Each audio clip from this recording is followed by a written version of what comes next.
Hey guys, and welcome back to Grounds Family Farm. We are out here trying to finish up on chores because it kind of looks like it might rain a little bit this afternoon. So Abby and I are out finishing. Izzy's already finished her stuff around back, but Abby said she'd help me up front. So while we were doing that, we figured we'd kind of show you what we've been up to here lately. Also, I did have an appointment with my neurosurgeon a few days ago, and I wanted to kind of fill you in on that and let you know what's going on with me and kind of where we stand right now, because it's been a little crazy and it's not exactly what I expected. But first, we are going to tell you about these guys. A little bit later, Abby and I are actually going to make some snacks too, because there's a snack that we've been wanting to make for a little bit, but we haven't really had time, and it's one of our usuals. So I figured I'd bring you along and let you see how we do it. Bear with me also if there's a little bit of wind noise. Couple of our little stinkers over there. Yeah, I'm talking about you. She's looking away like a mom. She and her sister knocked over the tripod the other day and messed up the box for my mic. So if there's any wind noise, I'm sorry about that. I can't use my mics at the moment. But what Kevin and I have been up to is shearing the rest of the sheep in this pen. So, see the white one that's in here? She has been sheared. She does have some blue coat on her because she had a couple of nicks. Actually, the white ones were really not too bad this white one was not too bad to shear. We have not gotten the other ones yet, but they're still in the mama pen, and we figure whenever we shear them, they're just going to come back over here because the babies are ready to be weaned. Goodness, it's getting windy. But look at Sheepy. Sheepy has been sheared. She was actually a little more rambunctious than Rascal, which was a little surprising, but she's also way bigger. And then we also got Miss Brownie over there. Now, I did not realize that she's feistier than the white sheep. So she fought a little bit getting over there, and she was a little rowdier to stand there. We didn't film any of it because we were just trying to get things done. But I wanted to show you the end product because these guys look good, and I definitely can tell they're a lot cooler. It went pretty well, and he actually got the 3 of them sheared in less than 2 hours. So I was pretty impressed with how good he did. Junior is not going to be sheared this year. After talking to several local sheep shearing folks, they don't recommend shearing until they're at least a year old. He's only a few months old, so he will wait until next year. Oh my goodness, how sweet. But you can tell how tall he is. He's already taller than Brownie. Tall as some of these goats already. So this is Sheepy's baby. Yep, Junior is Sheepy's baby. That makes him mine. But yeah, they're all happy right now because we've actually fed them, which we fed them a little bit earlier. And we fed them a little bit more to make them happy and all that good stuff. But yeah, they're doing really, really good. And Rascal. Yep, Rascal's happy. He's definitely been seeming like he's a lot more comfortable since he's been sheared. And if you'll notice, Miss Sunshine, the very next day after I put that board on her head, she took it off. I don't know what she did to pull it off because I wrapped that thing so tight in duct tape. She only got stuck in the fence a couple times since we did that, so that's really not too bad. But if she continues to try or it becomes more frequent, then we'll probably just put it back on. I did locate it and stuck it outside the fence for emergency use, you know. But is this the one that bolted across the pasture? Yeah, no, the sisters are a lot friendlier, so that's really nice. We were super thrilled to be able to go ahead and get those guys sheared. We do still have the 2 mamas that are over in the mama pen, the white ones, and we'll probably get to that in a couple of days. Kevin had to go to work, that's why we couldn't do any more today, plus he was just exhausted after all that, plus he still has to work tonight. And then I have to work all day tomorrow, and so probably by the end of the week we will be able to tackle the other 2. And hopefully they're as good as the one white one that was in here, because I think she was the craziest one out of the 3. Just in general, whenever we're having to take her to the mama pen and all that good stuff. So I'm hoping that these other 2 are a little calmer and maybe it won't be too bad either. We can always hope anyway. But I need to go finish filling up some waters real quick. The sun's decided to shine for a few minutes, but it kind of shows some nasty storms rolling in. I'm going to go ahead and finish up doing the water. And while I'm doing that, I'm going to go ahead and show you the clips that we took the other day, before and after we went to my neurosurgery appointment. And then after that, I'll kind of update you on where we stand now. So today is the day that we've been waiting for a little bit. It's actually my second appointment with the new neurosurgeon. First one, there wasn't a whole lot of information or anything. I mean, basically just kind of figuring out what's going on, why we're here, all that. And then he ordered MRIs, which I had those last week. Not fun, but I didn't record. There wasn't a whole lot to it. I just went and got them done and then left. I do have my results from that, but we're going to see what he says about it. And hopefully, maybe we can kind of come up with a plan. Hopefully. Yeah, something to make me feel a little bit better, because it's been a little rough here lately. Yes, it has. Been having a lot more headaches and pain and stuff, but I guess we're going to see what he says, and we'll go from there. I'm just hoping he has some sort of solution, or at least a game plan of what we need That's my thought, yeah. do, instead of like, well, according to this, there's not a whole lot we can do. Yeah, as long as it's better than some of the other appointments I've had in the past, then we'll be all right. But yeah, like I said, I don't know. Like I said, I'm hoping not surgery or something, but just something that they can do to fix it. Yeah. No, I don't want it to be that bad, but I just want it to be where they can help me fix something. Because whether it's, even if it's something I have to try medication or something like that, which it is what it is. Yeah, not my favorite thing, but I mean, if it will help manage, then we'll try. But we're fixing to go in here and get checked in, and then we'll see what he says and let you know. Okie doke. Well, that took a while. Had to wait a while, but also appreciate the fact that this doctor will come in and sit down and just talk to you too. Yes. So the fact that it takes him a little bit longer to get there when he takes the same amount of time with us, I mean, I feel good about it. Yeah, because he makes sure he's like, this is a fluid conversation. He goes, where we're just discussing it, y'all's input, stuff like that. It's not just him saying what needs to be done or what he's going to do. He actually listens and works out really well. So he had my MRI results, and the brain looks okay. He kind of mentioned that he might have done things a little bit differently. No, he said he would have done things. It wasn't just might have. He said that he would have done things differently. Probably wouldn't have opened up the dura, which is like a protective coating. He said he usually didn't do that. And then he brought us in there and showed us the images of the brain and the neck MRI. And the brain one, I don't think particularly liked the fact, I guess maybe how much space there was now at the base of the cerebellum.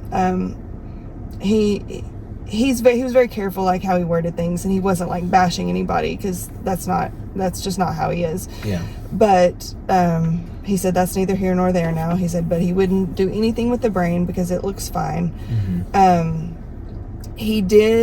There is an area on my neck, cervical spine is what that's called, that has like some moderate issues. But he showed us on the images, which I was glad to actually get to see them, because I forgot to get the disc whenever I went to get my MRIs, so that I could actually look.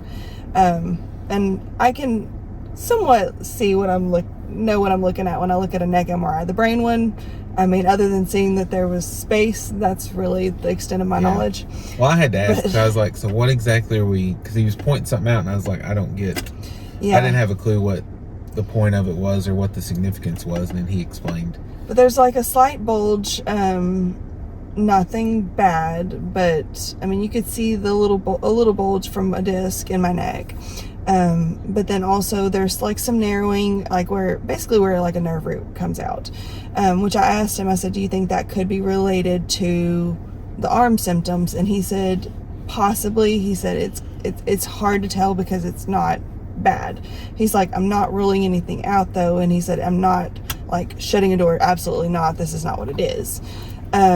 He also mentioned something called craniocervical instability, which can happen after surgery like this, which just means that where the skull and the spine meet, things are a little unstable. There are some surgeons who like to go in there and do a fusion or whatever. He's not convinced that that is necessarily always the best way to do it, because there's not a lot of research to show how much benefit there actually is from it. He said, you know, at some point, if there's no other options, then we may have to look at doing something with that C67 area. But he doesn't, right now, he's like, I don't really want to go that route. And he said, you're young. He said, you're good health. He said, you don't need to, he said, we really don't want to go in there and start cutting. That's his biggest thing is with her age and everything and the health she's in, doing a bunch of surgeries. He doesn't want to do something that will cause issues down the road and stuff like that. So he's all about trying other methods first, and that he goes, if we get to a roadblock and there's no other choice, he goes, that would be something we would look at, but he wants to try other things first, that way less invasive. Yeah, which I have not gotten a call back from the neurologist that he referred me to try to help with like medication management and such. So he wants me to go ahead and call them as well. He said, we definitely sent the order. He said, so call and follow up. And he's like, if it's going to be 6 months before they get you in, he said, call us and we will find you someone to get you in sooner, because I have several others that I trust that I would refer you to. Yeah. So I appreciated that as well. He did want me to do some dedicated physical therapy, which I actually spoke to one of the therapists I work with yesterday, and we kind of came up with semi-game plan, assuming that he was going to send me to therapy, some treatments and things that maybe will help.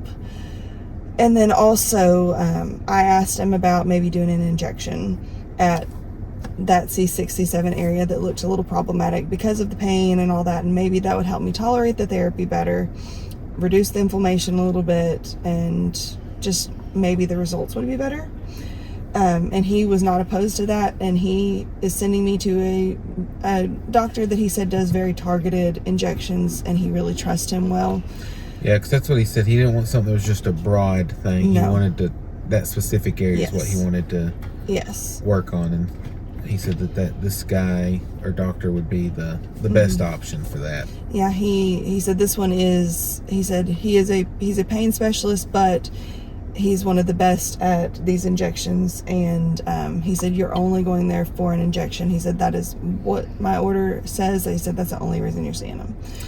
Yeah, because he is big time no narcotics. So he was talking about how many people die from them and stuff, and so I know a lot of these pain managements, I mean, people are going there for narcotics, stuff like that, but that's one reason we've avoided pain management at all, because there's been some neurologists in the past that just tried to push pills, and that's not the route we're wanting to take. And so that's why I think he was very specific about that, because probably the concern that people get addicted to those, and then I mean like you said, several people die from that. So so in the meantime, I'm going to call the neurologist and see, you know, if they have an appointment. If not, then call them back. But if it's going to be a long process, I'll call my PCP, schedule an appointment to see if we can't maybe try some of the medications I was trying before I had the surgery, to manage the headaches, manage some of the pain and that kind of thing. Hopefully though, we'll be able to get everything rolling. And I mean, the injection, I don't know how long that'll be, but she said if I don't get a call within about a week from them, to go ahead and call them and go ahead and get that scheduled. So I guess we're gonna see. Yeah, like I said, it's just, so as they say, hindsight's 20/20, and now kind of thinking maybe we should have gotten a second opinion before the surgery. But I mean, they were supposed to be some of the best in the state, and it just, the doctor had it, I mean, the way he, or the surgeon, the way he talked, it was, there was no risk of anything being worse after the fact. It could only be better. And I'm not so sure that we made the right decision. Not saying we're wrong, because like I Yeah. said, this surgeon said there's more than one way to skin a cat. So it's not, just because it's not how he would have done it doesn't make it wrong. Yeah. But then you wonder, like, okay, well, maybe he was a little too much of a go-getter and did a little too much, but I don't know. It's just a thing that we're going to have to, like he said, we can't change it now. It's just going forward from here, and that's just what we got to look at it as. Is Yeah, and he did want me to limit my lifting and pulling and pushing. Yeah, which is a little interesting with the farm and with like my work, which thankfully I do work at an outpatient clinic, and my coworkers are fabulous about not letting me do too much, but at the same time I do work in physical therapy, and that's not always possible. Well, I was gonna say, I mean, with the limitations he was recommending, I mean, it's not a lot. No, I mean, that's like post-surgical restrictions. Well, yeah, post-surgical for the other one, because he was like, whenever we finished up with her final appointment, he's like, no, go live life, do whatever, no restrictions, just go have a great time. Yeah, so I don't know, and he said that's his recommendation from here on out. So yeah, because that's what I was like, so how long is this, like forever? Or he goes, that's what I would recommend. That's it. It's kind of baffling, and it's kind of crazy just to think about that, because I'm like, I was doing all this before surgery, and then now after I've had the surgery, I'm not supposed to lift anything, and that's just kind of, I mean, it's not 100% truly possible either. No. I mean, just realistically. So I don't know. We'll figure it out. We go back in September to see him, and that will be after 2 months of physical therapy, after the injection, hopefully after a neurologist appointment to manage symptoms. So maybe I'll be starting to see some results then, and we won't have to worry about anything more drastic.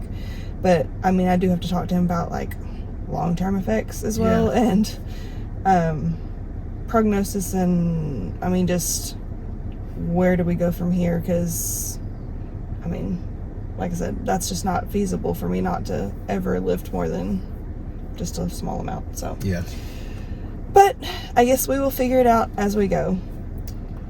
Yep, but now we're gonna go grab some lunch, and I think Kimberly's got to go work this afternoon, and the girls and I have some farm work to do. Yep, we're gonna go get some lunch because we are all hungry. We just kind of snacked a little bit for breakfast because we all slept in a little bit since I didn't have to go to work, and the appointment wasn't until 9:45, so it's kind of a, well, let's sleep a little bit longer, and let's just not eat very much for breakfast and get a big lunch. So we're gonna go do that. So as you can see, that doctor's appointment was kind of crazy in the sense that I didn't really expect for him to be like, it's really not how I would have done the surgery, but let's just move on from here. And he's trying to figure out, you know, what's related, what's not. So since the day of the appointment, I have started physical therapy. I started it yesterday, actually at the place I work. My boss is the one who did my evaluation and everything, and we're going to try to get muscles calmed down so we can actually work on some strengthening, because my muscles are kind of hard as a rock right now, this side of my neck especially. Not gonna lie, I'm sore today, but I mean, that just goes with it. And I've also been set up for my first appointment with the doctor who's going to do the injection. You have to do a consultation first, then he sets up the appointment for the injection. So we'll see. Hopefully it'll be soon. They were super nice on the phone, super quick about trying to get me in. So that was really nice too. I was really happy to see that. But now Abby and I are going to make what? Granola bars. Granola bars. It's something that she and I both really, really enjoy. And I struggled for a long time finding a recipe that we actually liked. Because some of them, the versions that you don't bake, I don't care for. She didn't really care for. They were too slimy to me. It's probably a personal preference thing, but they just were not our cup of tea. So we found one. I've made a few modifications, and I'll tell you about that along the way. But these are baked granola bars. And I like to cut them up and put them in a Ziploc, and we have them for throughout the week. Keep them in the fridge so that they stay good for longer. She likes to leave hers out before she eats it. That way she's not eating a cold granola bar. I prefer the cold granola bars as my breakfast in the morning. So we're going to go ahead and get started on this. So we preheated the oven to 325, and one of the things that we've changed from the recipe, it says to grease a 9x9 pan. If you do a 9x9 pan, these granola bars will be thick, like super thick, like as tall as the 9x9. So instead, I use a 9x13, and I don't grease it. I just put parchment paper in it, fold it up to where it works, and that way, whenever it's all said and done, I can pop it out, and then I just slice it from on the parchment paper, and there's really not a whole lot of mess, so it's really nice. We're gonna set that over there.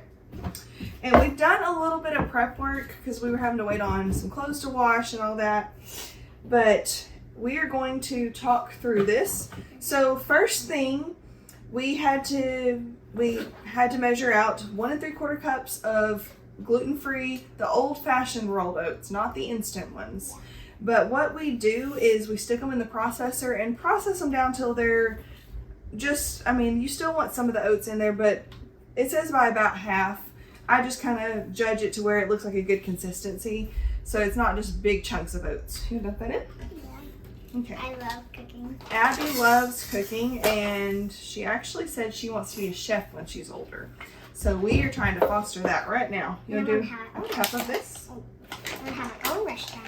She wants her own restaurant. All right, so we gotta make sure that it's. I get a little bit more. Need some help? Yeah. My bags of flour are not. You can spoon it into there and just scrape it off to make it even. I don't always do that though, as a lot of y'all seen. There we go. That's our cup of oat flour, and I found this at Walmart, and it is gluten-free. Some oat flours are not, so you have to check if you're wanting gluten-free, but this stuff works great. And you don't use that much, so I mean, this is the second bag that I've bought, and I've been making these for quite a while. Yeah, it's the same flour I've been using. All right. Now, 3/4 cup of packed brown sugar. So, We kept a little berry. Yep, we've got to pack it down. I usually just kind of pack, and then use my finger to scrape off the excess. There's 1/4.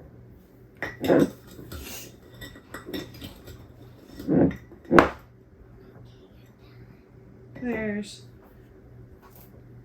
1/4 and 1/4 is 2/4 or 1/2. We've also started school bat. That's what Izzy's actually working on, is school. 3. And 3/4. There. I will wash this and make some more of this pretty soon. So we're gonna set it over here. The bear and the top I'll set right there because I don't have to wash that. Okay. Also in this one we need cinnamon and salt. So cinnamon is over there. Okay, we need 1/4 teaspoon of salt, and then we'll need a teaspoon of cinnamon. Do you want to open up the side that has a spoon on it? So 1/4. Extra that. No, it's very cinnamony. Okay, there's the salt. Salty. And we need a full teaspoon of cinnamon. That's a lot. Some of these I'm going to scoop out because her fingers aren't as long as mine. Okay, there we go. Okay, so you want to grab a whisk out of here? Yes. And whisk it. Let's get it. We're going to whisk it till there's not any clumps. So for whisk, you do this. You just stir it. But with the way this is made, it gets rid of some of the clumps. So like no brown sugar clumps or anything like that. Okay. That is whisked up really nicely. See that? She did a good job. So now what we're going to do is, this is where I've kind of made things work for us. Let me just put it that way. So it calls for a cup of coconut flakes. I like to process them down just a little bit so it's not like big flakes of coconut in there. So we'll do a cup of coconut flakes. I did not even know And then that. Abs, you get to help me be creative on the next part. Yes. she hasn't helped me make these granola bars before, so this is her first time seeing what all goes into it. It has a lot of ingredients, doesn't it? Yeah. This is why I have to have a little bit of time to be able to do it, and I have to check my inventory of everything to make sure I got plenty. Okay, so we got this. Now we need 1 1/3 cups of, this is, they give you a big list. Pecans, almonds, or pumpkin seeds. So I have almonds and pumpkin seeds, and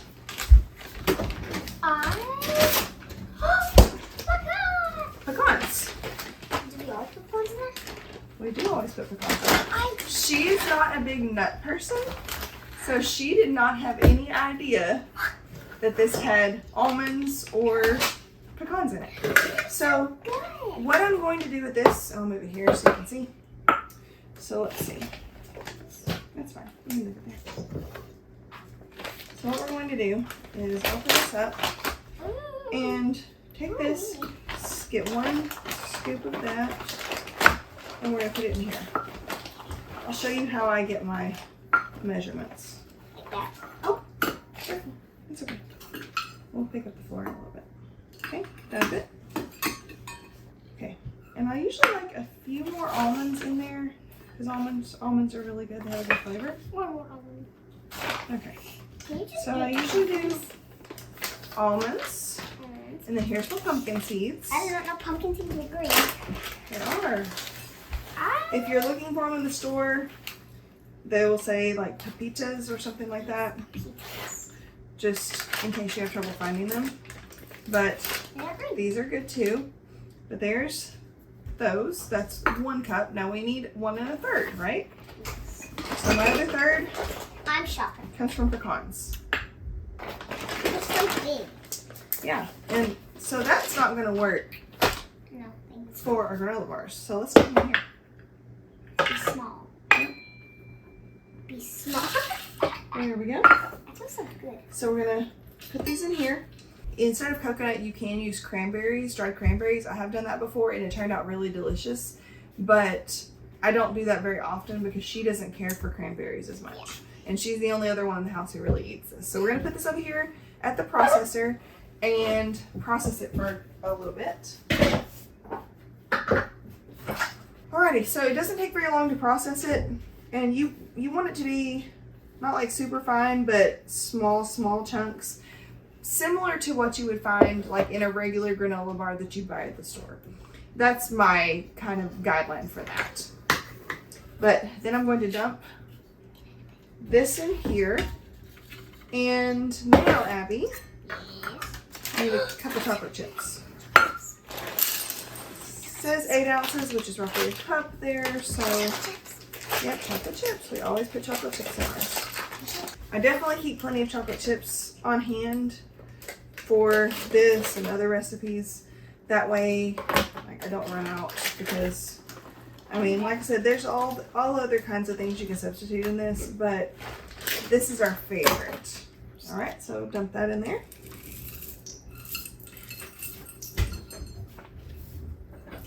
All right, start to mix it. Alrighty, I'm gonna set this over here to the side because we're done with that. Nuts and chocolate chips. Alright, so in this bowl, we are going to put some melted butter, and then a sugar mixture, eggs, and vanilla.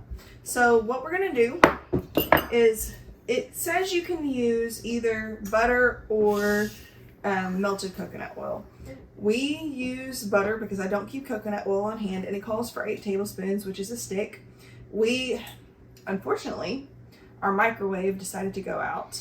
The brand new one that y'all saw us put in just a few months ago. So yeah, we were kind of upset about that, but it is under warranty, thank goodness. So we're just waiting to find out like what they're gonna do about that. If they're gonna replace it, give us money to go buy a new one, or what. But in the meantime, we're having to use the stove, which is just fine. But we melted the butter, and I actually had time to let it cool really well, which is good for the finished product of this. So let's dump this in very carefully. Looks like egg. Really big egg. Okay. Now the sugar mixture, which has... Okay, so here's that. Now the next thing is, it calls for 6 tablespoons of either honey, maple syrup, or molasses. And it says you can use any combination or just use one or the other. I use 3 tablespoons of molasses and 3 tablespoons of honey. Works like a charm. I don't keep maple syrup on hand typically, so. Yeah, because we so good. It does look good. So much sugar. Yeah, just make sure you scrape it all down. Let me check. So we want all that out of there. I shall continue mixing this. Sometimes I just do it directly into the thing, but we were prepping today, so I was letting her see kind of what we were using and help me with it. So a different cup today. It kind of looks Okay. like a chocolate almond. So there's that. Now we need to add the egg. And dump the egg in there. Yes, I do want it. We cracked the egg in there so that we didn't have any eggshells to worry about. Eggs come from chickens. And now vanilla, which is a half a teaspoon. And I always save, if I'm doing liquid measure in this, I always save it for last because sometimes it can get up under this little sliding part. Now, that's everything on this. So since I have this whisk here, we'll just whisk all this together. Yeah, I do not like this. Okay, so now what you're gonna do is create a well in the center of this. So that means put a hole in the middle of it, just like that. See how there's kind of a dip in it? Just leave it there. Well, I don't want it like a true hole. I want it to be slightly covered, but just kind of a dip. A crater, if you will. So now I'm gonna take this and pour it into that, and then you're gonna take that spoon and mix it. Yes. Just mix it. No, it's fine. We washed the spoon, so it'll be fine. Yeah. Chocolate chips is good. If you want me to get it started, we can. Yeah. Yeah, it's kind of the bad thing about doing this with the sticky ingredients like the honey and the molasses is that it is harder to mix. So it takes a lot more effort sometimes, and usually after a certain point I scrape it off my spoon and I mix it with my hand. And what you want to do is turn it over really good in there. Make sure all the flour is mixed up on the bottom. This is fun. Okay, I think it's pretty well mixed, don't you? Yeah. Okay. Okay, so last thing before we bake it, we just have to pour it in here, scrape it into the pan. It kind of already looks like vanilla. Okay, so what we're gonna do is now this will be spread out and flattened. You want it to be, make sure it's even first. Like you want it in a solid, even layer. And if you need to press it around a little bit to even it out, that's fine. It's really easy to do. They're fun. That's what it looks like. So now we get to put it in the oven for about 25 minutes. I have to be really careful not to overbake this because if they're overbaked, they're not any good. But then it says to rotate it once while it's in the oven. I usually rotate at about 15 minutes or so and then finish the bake time, and it turns out perfect. And after it comes out of the oven, it'll cool for 10 minutes on the countertop and then 30 minutes in the fridge or freezer, which I usually do freezer. And then we pull it out and we slice it up and it's ready for bags. It's super, super easy, but we'll show you what it looks like when it comes out of the oven. All right, so they are done. So I went ahead and I cooked them for actually about 27 minutes in total. I did kind of spin the pan one time, about 10 minutes left on the cook time.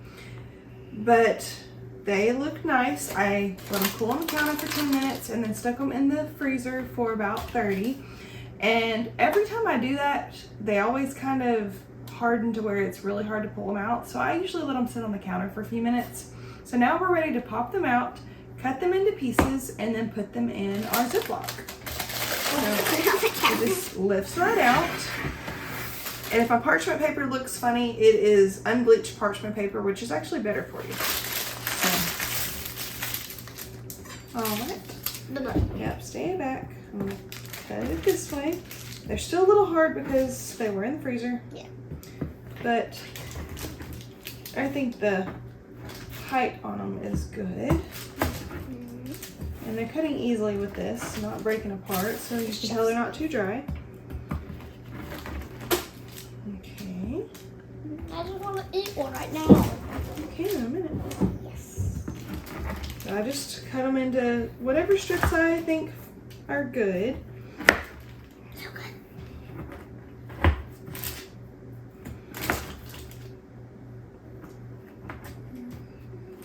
Okay. Taste. Here, get this. They good? Mm-hmm. I think they look wonderful. I like this little piece that came off. And the first time she made them, she wrapped them in parchment paper. I have before wrapped them up in parchment paper. And I thought that might be necessary. It's really not. They stay good without having to wrap them. So, and they don't stick together or anything like the unbaked version do. So I just put them in here, and I just make sure I don't push them down or anything like that. But to me, this is the perfect height. They're not too thick or anything, because the thick ones are kind of hard sometimes to eat. But I think we're done, and cleanup is super easy with this. I mean, I'm still going to clean that out because it might, the butter sometimes makes the bottom a little greasy or whatever, but it's not a big deal. It washes easily, and then we can throw the parchment away. But really hope you guys enjoyed getting to come along with us today, getting to see the sheep, and getting to hear an update about how things are going with us. We're just taking it a day at a time on this whole brain and neck thing, and we're just gonna figure it out as we go. And hope you guys enjoyed getting to see how we make our granola, because we really enjoy it, and it's definitely one of our favorites. But hope you guys enjoyed this video. Please like and subscribe, and we will catch you next time on Grounds Family Farm. Bye, guys. Bye.